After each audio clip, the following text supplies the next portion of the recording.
John, while we're here, Just have a hard do time we get finding copies the of the rule agenda. book? I used to save it. Everybody remember we talking about that? Okay, I'll ask. Okay. I'd like a hard copy of that to Let me do this then. make sure. 'Cause I hate trying to find it. Are you talking about the agenda? It's 2 out. Hard to read. A6. I know. And usually I'm not prepared when I have low battery. Okay. I remember the charge point of This one. And then this. SP.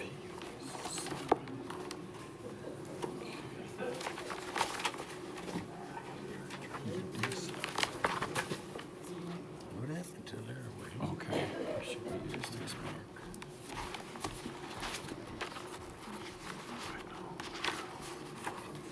This one. This is all one.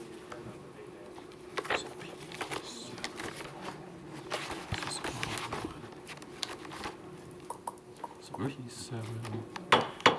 We'll call the meeting to order for the Planning Commission for November 21st, 2019. We start with roll call. Mr. Caparelli, Here. Mr. Cox. Here. Mr. Crompton. Here. Mr. Dillon, Here. Ms. Fide, Here. Mr. Kella, Here. Mr. Mystic. Here. Thank you. First item on our agenda is the approval of minutes from the October 17, 2019 Plan Commission meeting. I make a motion to approve. Second. Call roll. Mr. Cox. Aye. Mr. Crompton. Aye.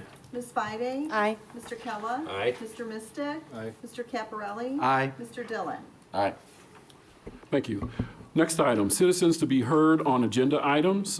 This section is for anyone wanting to speak regarding items listed on the agenda, except for items listed under public hearing. Anyone speaking on an agenda item is entitled to speak for a maximum of 4 minutes.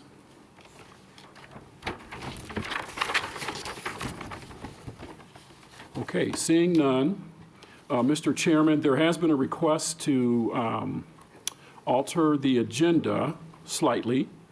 The first item will be Z-419 and A-619. -4, -6.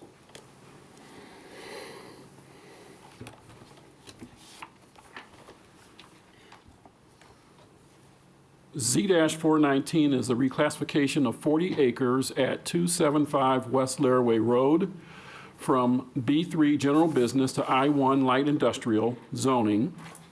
A-619 is the amendment to an annexation agreement at 275 West Laraway Road. The applicants in this matter are 275 Laraway Road LLC. They are the contract purchaser, owner, Board of Education, Laraway Community Consolidated School District, 70C. Their request is for approval of a zoning reclassification and amendment to an annexation agreement to allow for a future industrial development. The existing zoning is B3, general business. They are proposing approval of rezoning to I1, light industrial. Again, 275 West Laraway Road, and that is the north side of Laraway Road, west of Chicago Street, Route 53. Size of the subject parcel, 40 acres. Existing land use is institutional. Surrounding land use and zoning. To the north is undeveloped B3. To the south is industrial I1. To the east is undeveloped B3, and to the west is industrial I2. Under site history, the subject site was annexed and zoned B3 General Business District with the approval of an annexation agreement in May 2017.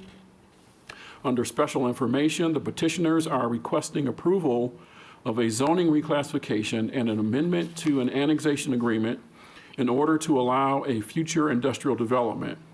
Laraway School has relocated to a new site on Rowell Avenue where they built a new facility, and therefore the facility is no longer needed and the property is for sale. The site is currently surrounded by mixed-use commercial and industrial, and the requested I-1 zoning request would be consistent with the area and the existing Southside Comprehensive Plan.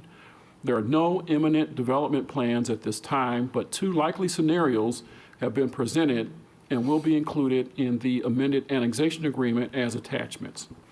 Conceptual site plan illustrates 2 warehouse buildings at 283,000 plus square feet and 315,000 plus square feet, with 73 total trailer parking spaces and 385 automobile parking spaces.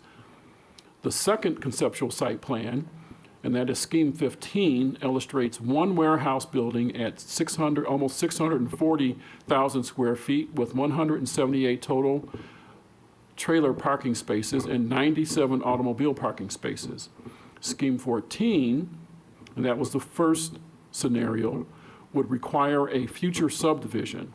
Both proposals are permitted uses and meet the requirements of the city zoning ordinance. All public improvements will be required as part of any future development plan. Water and sanitary sewer connections are available within existing mains along the north side of Laraway Road. Sewer and water connection fees, racetrack recapture fees, east side sewer treatment plant surcharge, and the development impact fee will be required. That completes the staff report, Mr. Chairman. Thank you. Do we have the petitioner on hand by chance?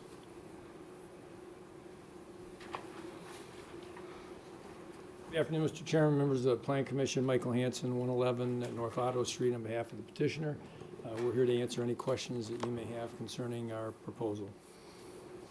Any questions from any of the commissioners? They're gonna build 2 warehouses over there? Either 2 or 1, we have 2 possible plans. Okay. When do you think this would all be done in its entirety? Next year, but we're still looking for users. Okay.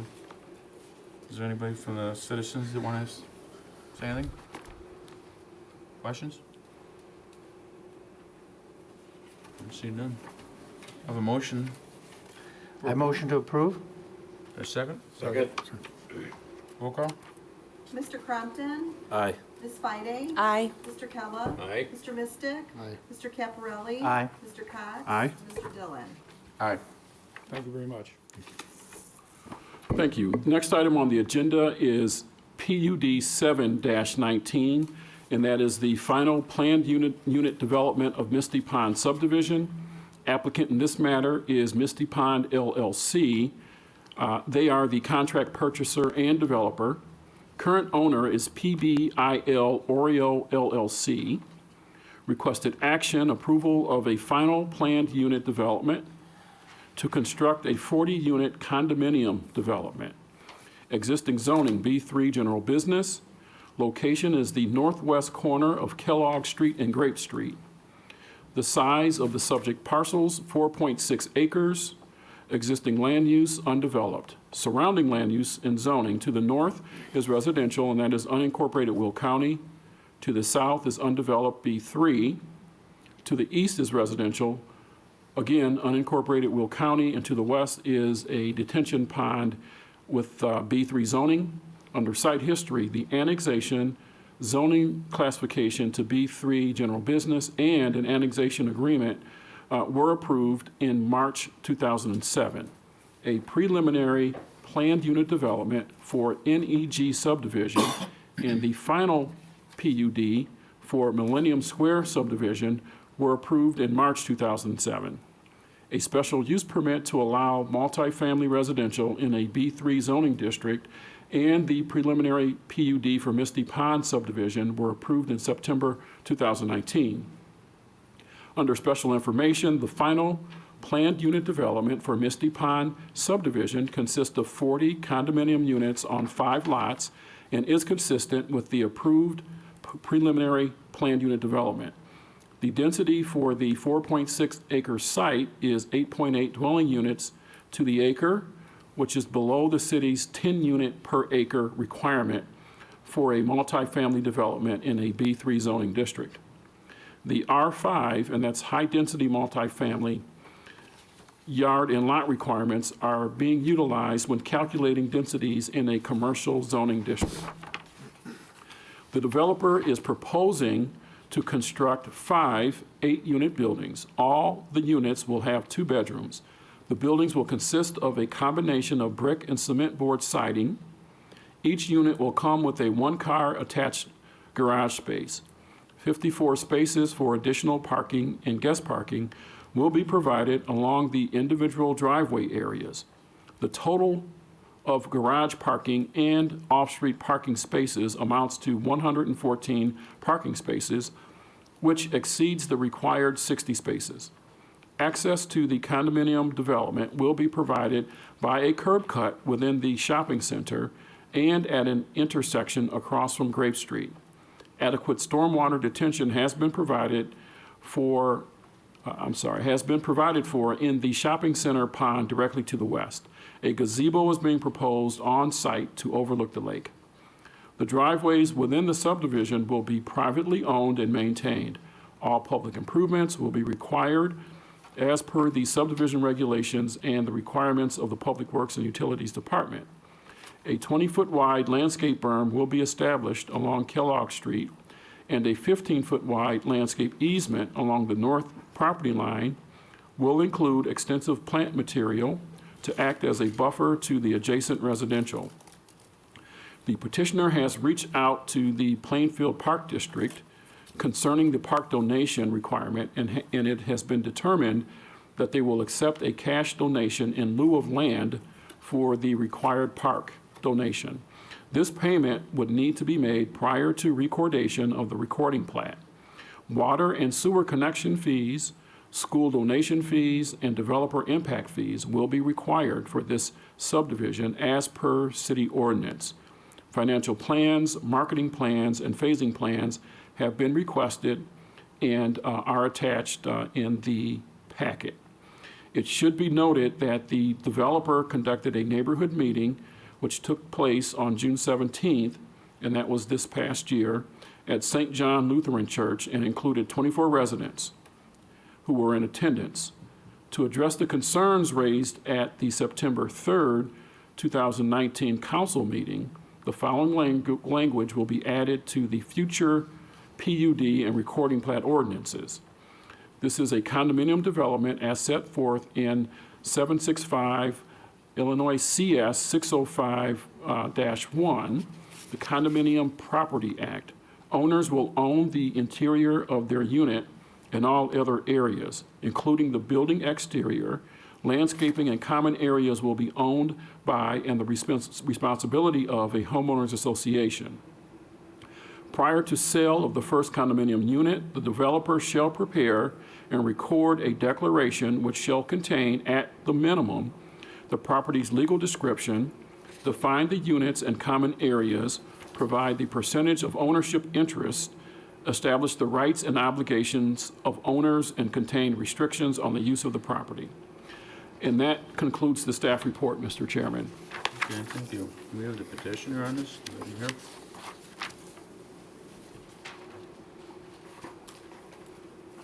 Michael Hansen again, Mr. Chairman, representing Misty Pond LLC. I'll entertain any questions from the commission.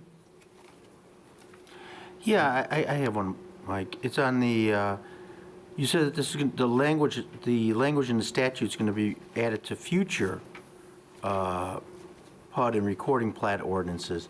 Is it going to be added to this? Correct.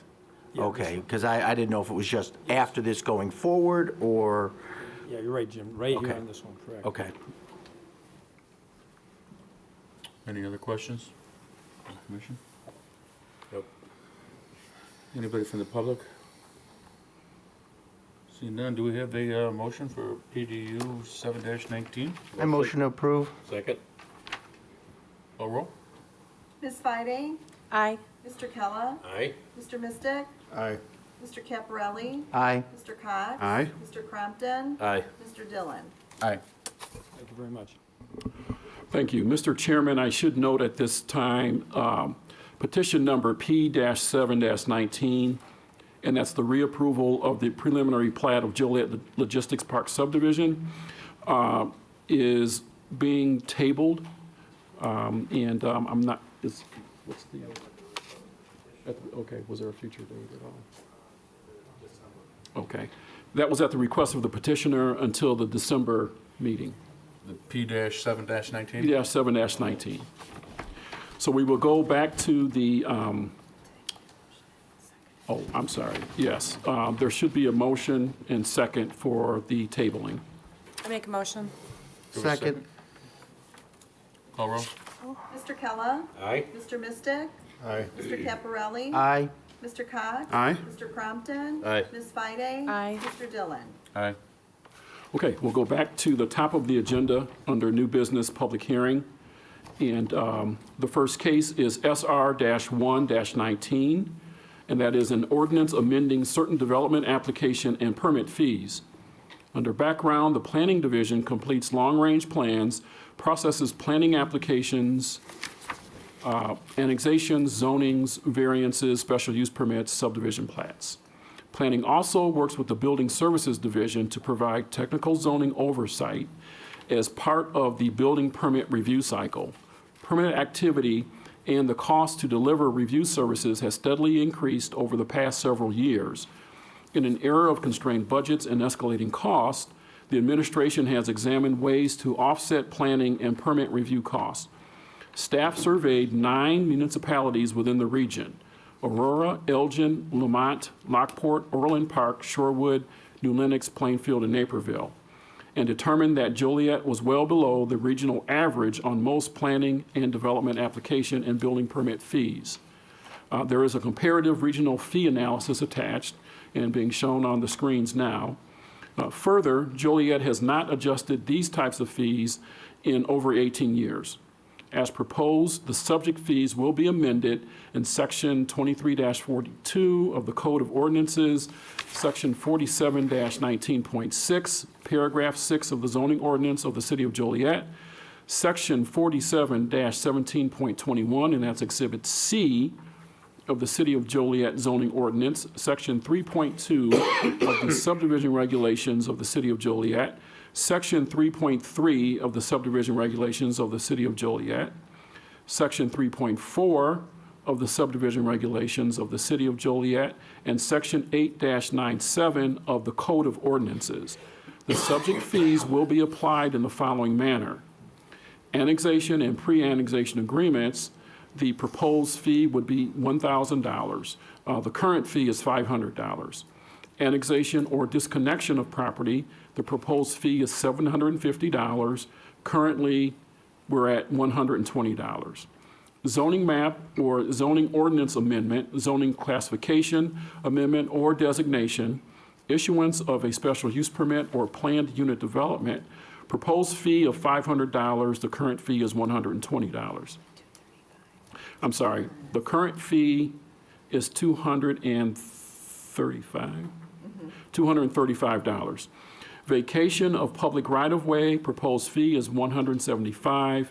The current fee is $120.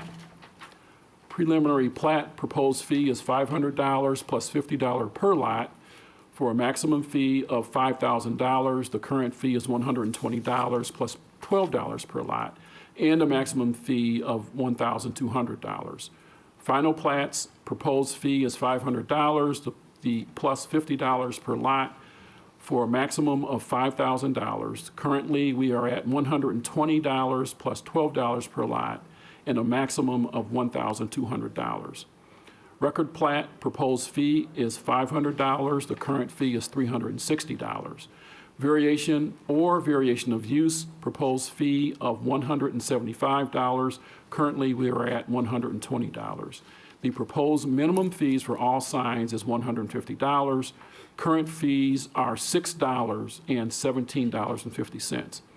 The proposed minimum fee for a building permit is $65. The current fee is $50. The Land Use Committee reviewed the fee proposal at their meeting September 12th of 2019. And again, they reviewed the proposed ordinance this past Monday. After review and discussion, the committee is supportive of moving the fees forward to the full council. And that concludes the staff report, Mr. Chairman. I should add that you were handed a revised e-ordinance. There were some typos in what you received in your packet, but the amounts are the same as what was read in the staff report. I'd like to also draw your attention to the comparative regional analysis, just so that we can go through a few of these. Column 1 is our current base fee. So we are currently at $120. The proposed base fee is $750. So we would be slightly above the regional average, which is $658. Moving down to a preliminary and final plan unit development, $235 is our current fee. The proposed fee in column 2 is $500 plus $50 per lot. You can see in column 3B, the regional average is over $2,000.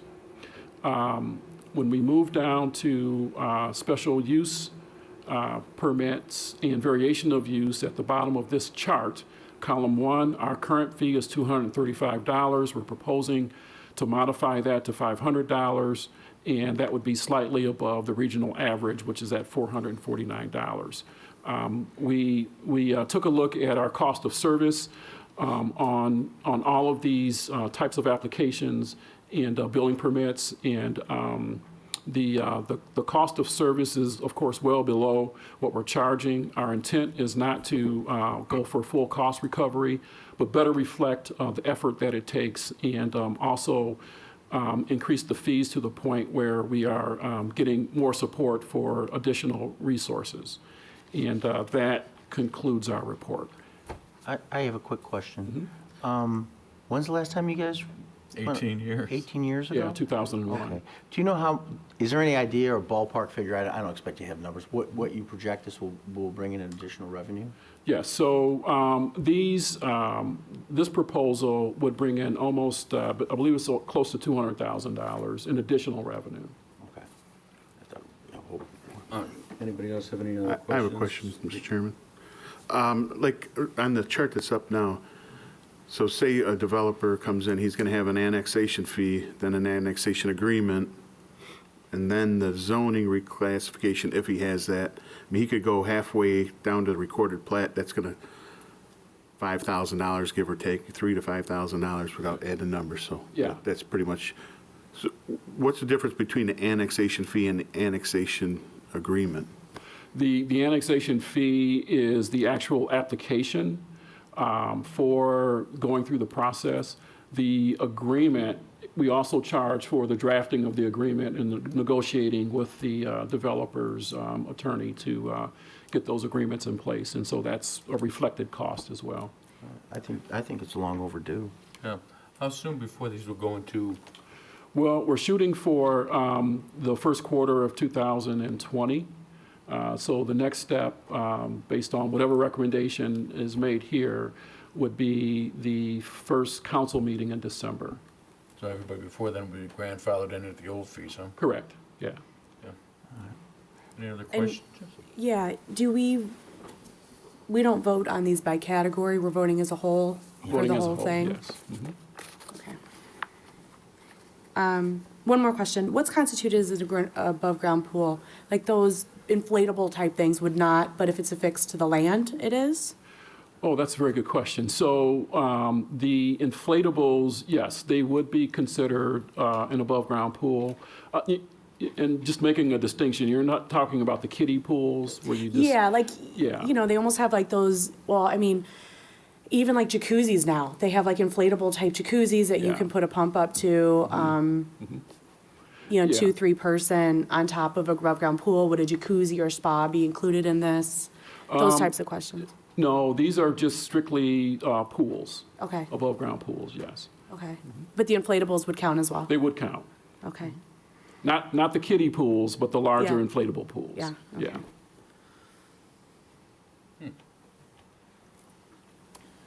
Any questions from the public?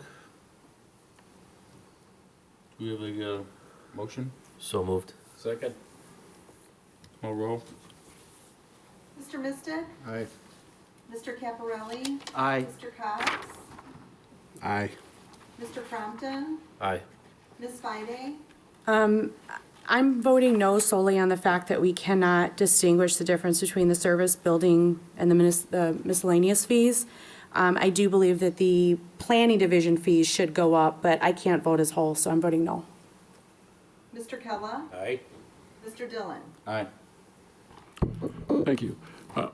The next item on our agenda is V-5-19, and that is the vacation of a portion of Webster Street and an adjacent portion of a north-south alley. The applicant in this matter is Joliet Junior College. They are the property owner. Requested action is vacation of a portion of the public right-of-way and public alley to incorporate the area into a future campus plaza. Location is Webster Street, and that is north of 235 North Chicago Street. Surrounding zoning and land use, to the north is B2, and that's Central Business District, as well as the Chicken and Spice Restaurant and parking. To the south is also Zone B2, and that is the Joliet Junior College City Center campus. To the east, we have B2 zoning. To the west is B2 zoning, Joliet Junior College City Center campus parking. Under site history, in April 2012, the city approved a north-south alley vacation south of Webster Street to allow the construction of a new 96,000 square foot Joliet Junior College City Center campus building and its connection to the existing Renaissance building on Ottawa Street. The new building, which opened in early 2017, houses hospitality, culinary arts, and adult services programs. The alley vacation was pursuant to an intergovernmental agreement that was previously approved by the mayor and city council and the junior college. Under special information, approval of the proposed vacation of street right-of-way will allow for the future development of a campus plaza adjacent to the Joliet Junior College City Center campus. Approval of the proposed vacation of the alley right-of-way will eliminate the through alley traffic and result in a dead-end alley for the JJC parking lot to the northwest. Public Works and Utilities departments are not opposed to the vacation request. However, the city requires an easement in the east-west portion of Webster Street due to an existing 20-inch water main and existing storm sewer. Or the city requires that these utilities be relocated. ComEd and NICOR have facilities in these areas and request easements as well. As of the writing of the staff report, AT&T has not reported back as to whether or not they may require that an easement be reserved. And that concludes the staff report, Mr. Chairman. We have somebody representing the petition? Good afternoon, Joe Hammer, Rudiger, Tonelli and Associates, 129 Capista Drive, Shorewood, Illinois. Don't have anything else to add to the staff report. Here for any questions. We also have a representative here from the college. Any questions from the petitioner, from the commission? No, but I was just going to ask about the easements. So you guys are going to give them the easements? And Yeah, all we have that? no Yeah. objection. We understand All right, that's the what I- situation. Okay. I had a question about the Chicken and Spice. They use Webster to get out, but did JUCO buy that building? Or the process, so, Correct, that's my understanding. so in the meantime, will they have access to get out until you take it over? Correct. Thank you. Any questions from the audience? Do I have a motion for V-5-19? So moved? Second? Mr. Caparelli? Aye? Mr. Cox? Aye? Mr. Crompton? Aye. Ms. Fide? Aye. Mr. Kella? Aye. Mr. Mistick? Aye. Mr. Dillon? Aye. Thank you. Next item on the agenda is M-3-19, and that is the additional house plans for Lakewood Prairie subdivision. The applicant in this matter is Lennar Homes, contract purchaser and builder. Requested action is approval of 2 additional house plans. Existing zoning is R1B, and that's single-family residential. The location is the southeast corner of Ridge Road and Theodore Street.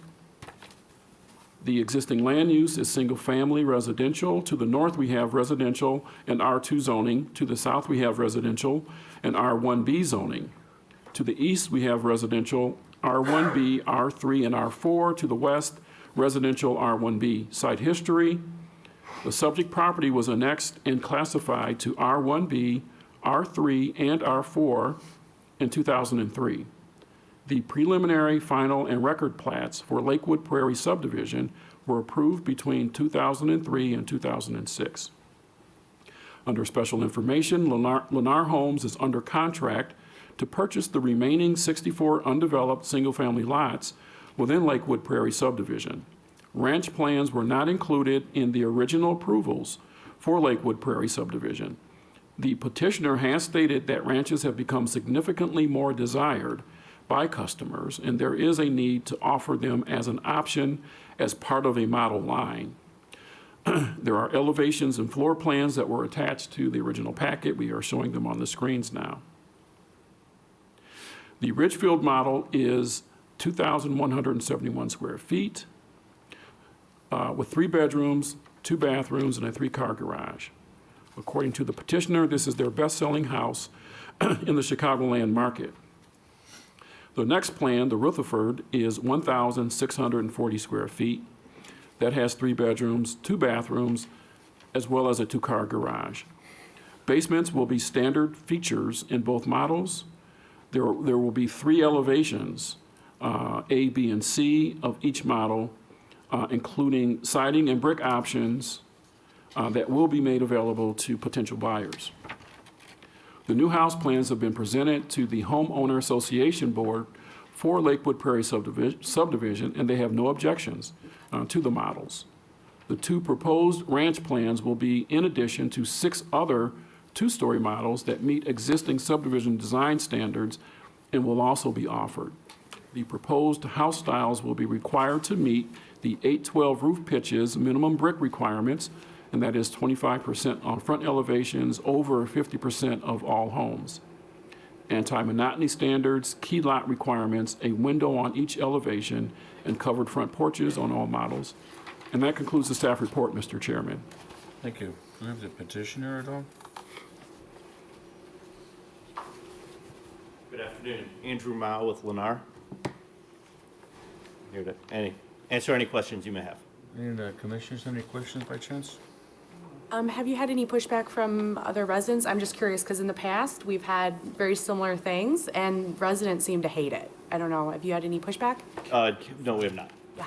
So we're building ranches in Windsor Ridge across the way. We built Hunter's Ridge and have not had pushback from our ranches. That's good news, because they're in high demand, and nobody wants to build them. They're a significant percentage of our Yeah. lands that we build throughout the Chicago market. Are any of these full brick in the models where it's brick all the way around? No, just on the front. Is that just cost reason or? Yes, that's, the market typically is just, they'd rather put additional upgrades inside the house, have the brick front, and then the upgrades inside the house where they live. Would that be available though if somebody wanted to do that? No, it would not be. Any question from the public? Any other questions from the commission? No, sir. Do we have a motion for M-3-19? So moved? Second? Call roll. Mr. Cox? Aye. Mr. Crompton? Abstain. Ms. Fiding? Aye. Mr. Kella? Aye. Mr. Mystic? Aye. Mr. Caparelli? Aye. Mr. Dillon? Aye. Thank you. Mr. Chairman, we have nothing under new business, no public hearing, nothing under study session, nothing under old or new business, not for final action or recommendation. The next section is public comments. This is for anyone wanting to speak regarding non-agenda items, and again, the 4-minute maximum is in effect. Scott? Mr. Gatsby? Is there a motion for adjournment? So moved. Second? Be in favor? Aye. Thank you. Thank you. Thank you.